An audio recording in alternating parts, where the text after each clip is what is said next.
सांघातिक अभियोग है। आमर राज्य स्वास्थ्य और सांसद व्यापार मंत्री मुकेश महालिक ना मिछ जाति सर्टिफिकेट देथिबा बोली गुरुतर अभियोग आसी। श्री महालिक स्कूल रे पढ़िबा समय 1978 मसीह और राज्य सरकार संस्था राज्य प्रदूषण बोर्ड रे 1999 मसीह असिस्टेंट सर्टिफिकेट ऑफिसर भावे जोगदेवा समय मध्य केउट जातिर होइथिबा दर्शाई अनुसूचित जाति वर्गर बोली जाति प्रमाणपत्र दाखल करथिले। किंतु केउट मानकु अनुसूचित जाति वर्ग रे शामिल प्रक्रिया 17/12/2002 दिन भारतर राष्ट्रपति द्वारा अनुमोदित होइथिला।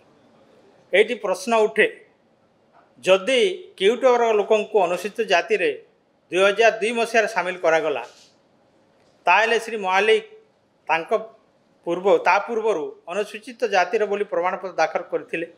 एतिरु स्पष्ट होइछि जे श्री महालिक मिछ जाति प्रमाणपत्र दाखल करी सरकारी चाकरी करथिले। श्री महालिक विरोध में आरडीसी निकट में अभियोग हेबा परे यार तदंत करी रिपोर्ट दाखल पाई विभागीय अधिकारी को निर्देश दिए। विभागीय अधिकारी रिपोर्ट दाखल करी सारी सुधा राज्य सरकार चापरे आरडीसी कार्यानुष्ठान होना। तेणु जड़े मिथ्या जातिगत प्रमाणपत्र दे सरकारी चाकरी हासिल करिथिबा श्री महालिक को तुरंत मंत्रिमंडल इस्तीफा दियंतु अथवा मुख्यमंत्री तांको तुरंत मंत्रिमंडल बहिष्कार करंतु बोली आमे बिजु जनता दल दाबी करूछु।